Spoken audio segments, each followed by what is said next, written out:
In this video I'm going to make this really delicious keto lasagna, and I'm going to use some of this big tub of cream cheese and this even bigger tub of creme fraiche.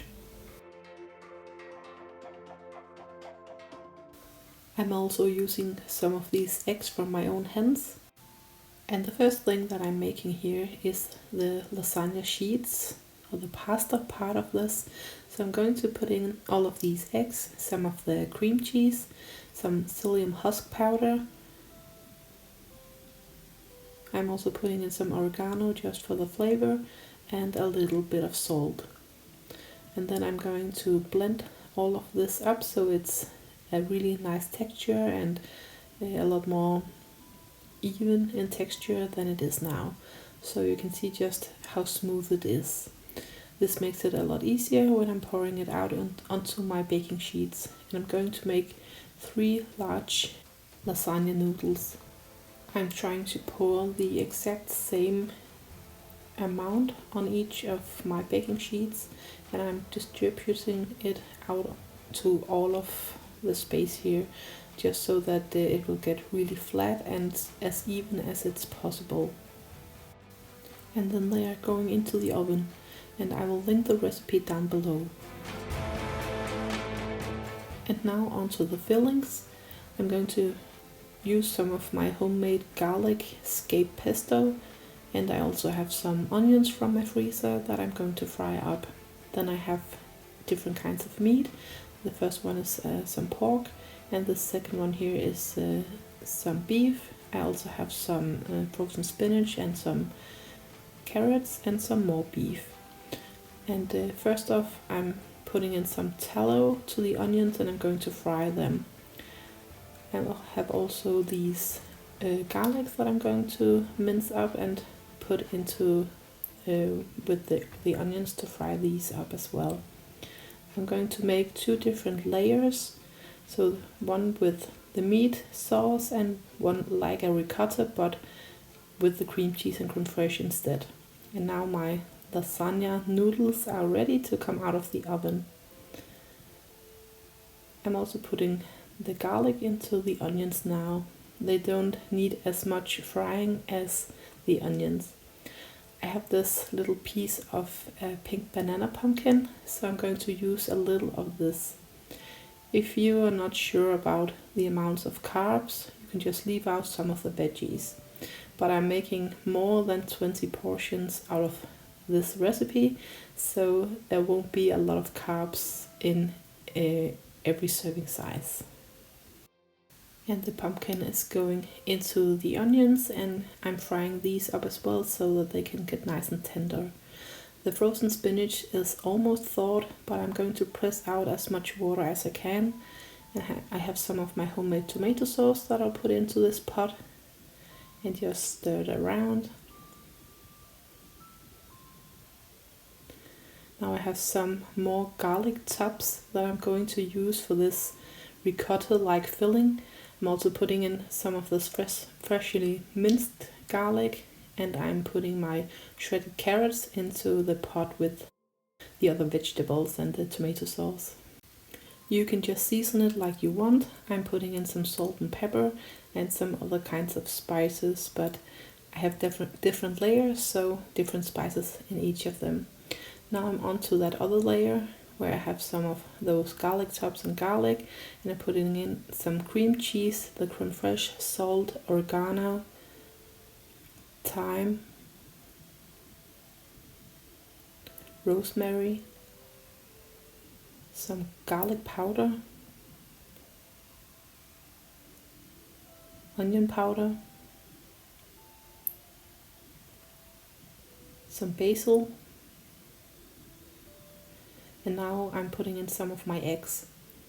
When I think back to how this turned out, I think I would have put in some xanthan gum just to thicken it a little more, and so that it wouldn't be runny or watery when it's baked.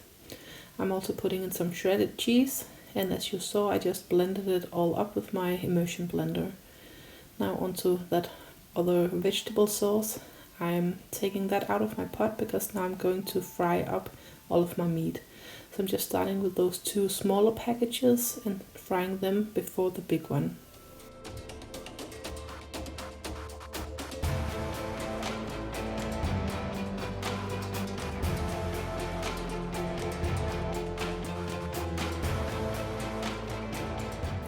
And I'm putting the drained spinach into that cheesy mixture. And I'm just mixing this with my spatula. I'm not using the immersion blender. Now I've fried up that first part of the meat, so I take that out and then I will fry up that big package of meat so it can all get browned really well. This one is still a little frozen, so I will just put on the lid so that it can thaw a little beforehand.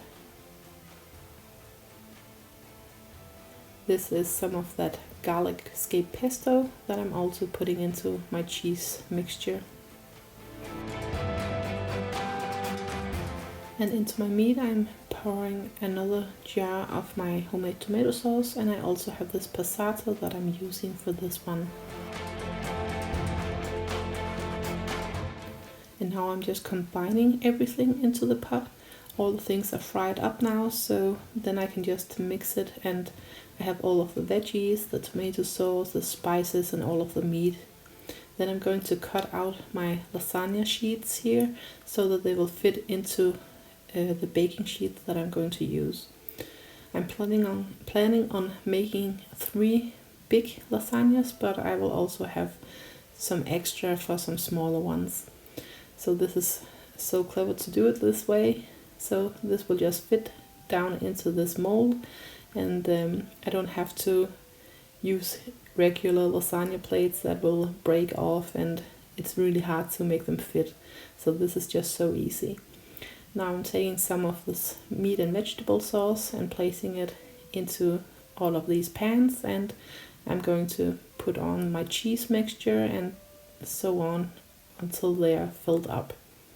On the top I will put some cheese as well, and I didn't have any more shredded cheese, and because we're still in the pantry challenge we are making do with what we have, and I have some that were in slices, so that's just what I'm using.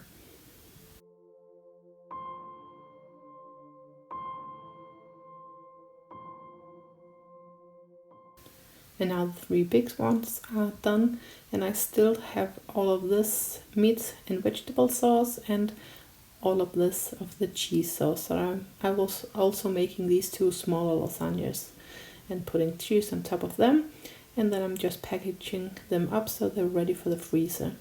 One of the big ones I have baked, so we can have this for dinner today.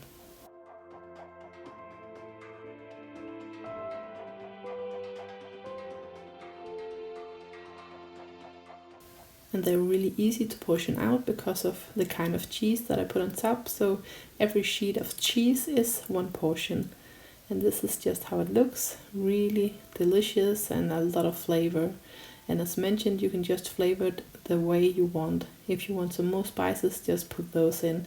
If you want less vegetables, just leave some of them out. You can do whatever you want. You can make it almost all carnivore if you wanted to. And as I mentioned before as well, I will put in just a little bit of xanthan gum to make the sauce a bit thicker and so that it isn't watery.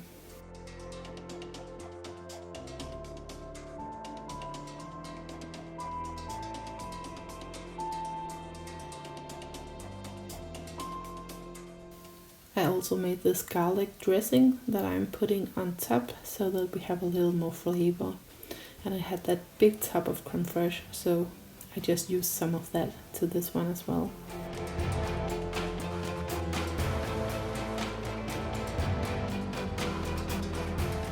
And this is the next day, so you can see just how beautiful it cuts when it's cold and it's not liquidy, and it just looks really nice. This is all for this time. Please subscribe for more keto and weight loss content, and I really hope to see you next time. Bye bye!